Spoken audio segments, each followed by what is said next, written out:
9h17. Alan Gani já está por aqui para a gente falar um pouquinho de economia. Você está bem, Alan?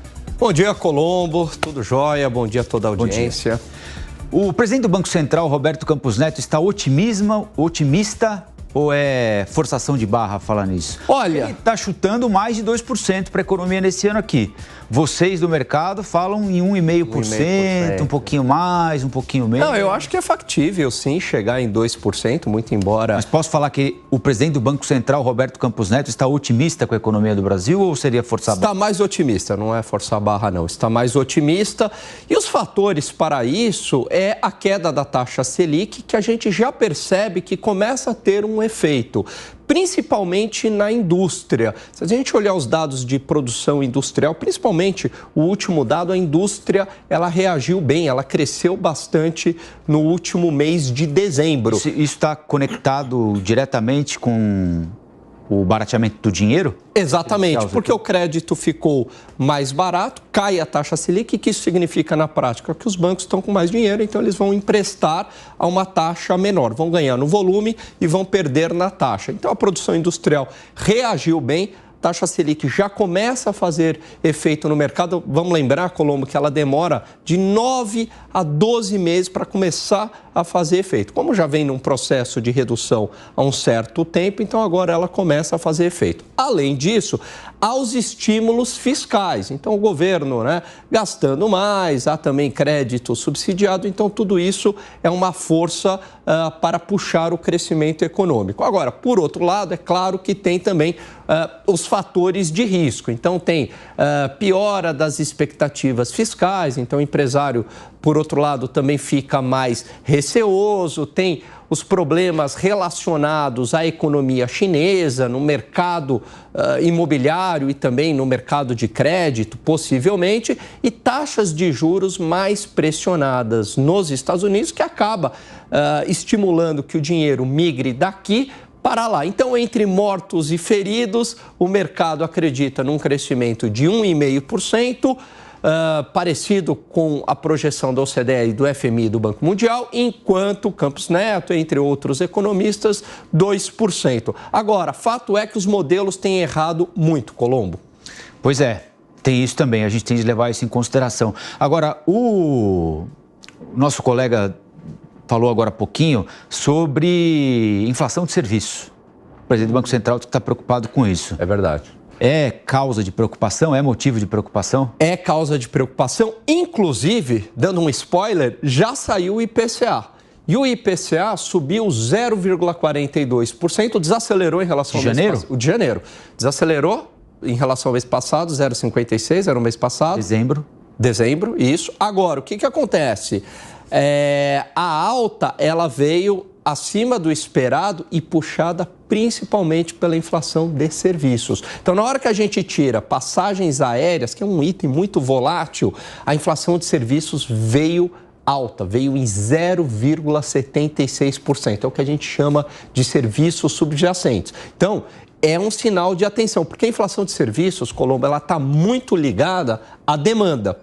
E a política monetária, a taxa Selic, é justamente para combater a inflação de demanda. Então, se essa inflação de demanda ligada a serviços, a produtos industriais, ela estiver alta, aí talvez a gente não tenha uma queda da taxa Selic tão significativa como tem apontado aí as projeções. Aliás, você falou em passagem aérea e me lembrou de uma entrevista, eu não consegui ainda, não deu tempo de ler a entrevista, mas o destaque está na capa do Estadão, se eu não estiver enganado, hoje, do presidente da TAP, Transportes Aéreos Portugueses, ou Transportes Aéreos de Portugal, sim, dizendo que acabou a era da passagem barata.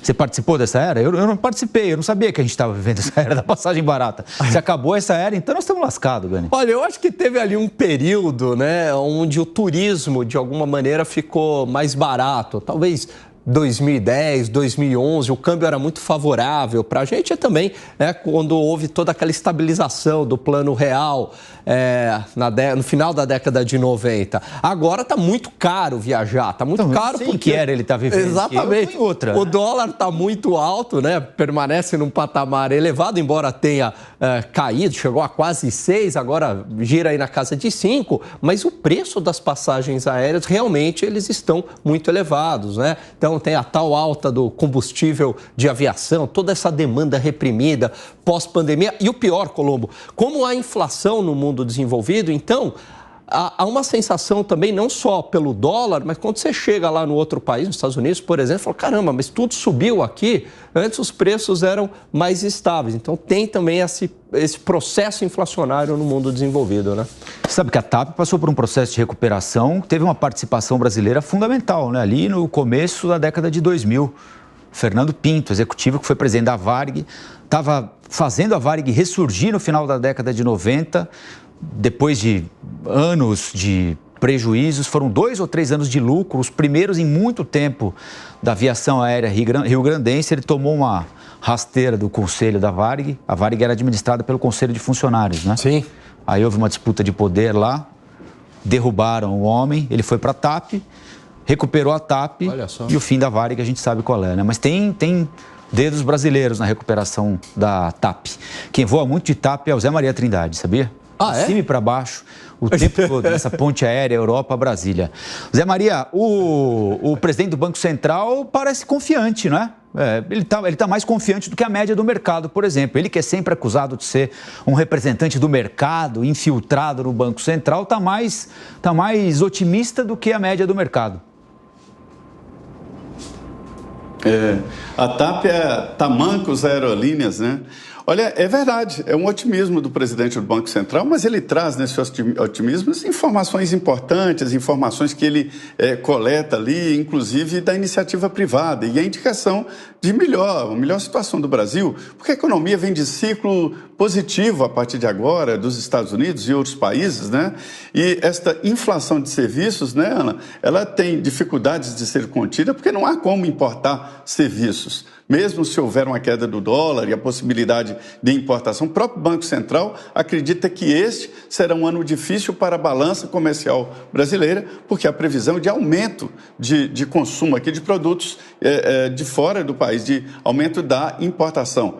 O governo faz força para que essa importação seja positiva, de bens de consumo, de maquinário, que vai gerar mais dinheiro na economia e também mais empregos. Mas a realidade ali da análise do presidente do Banco Central é de que agora os juros menores, isso possibilita, né, um funcionamento melhor da economia e essa produção de riqueza que gera um PIB maior. O PIB é a soma de todos os bens produzidos, né?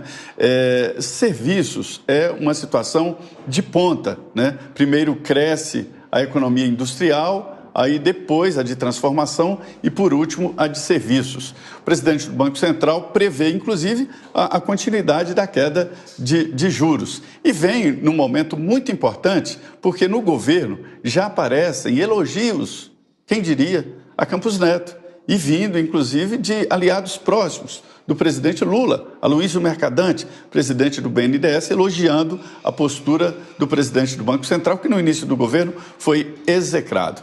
Então, a possibilidade de crescimento do PIB a 2% é uma notícia muito boa. Significa que a economia está crescendo de forma sustentada, né? A inflação caindo e o país não indo. Quando a inflação cai, geralmente há uma recessão por trás. E a inflação caindo sem recessão é uma notícia mais do que boa, né?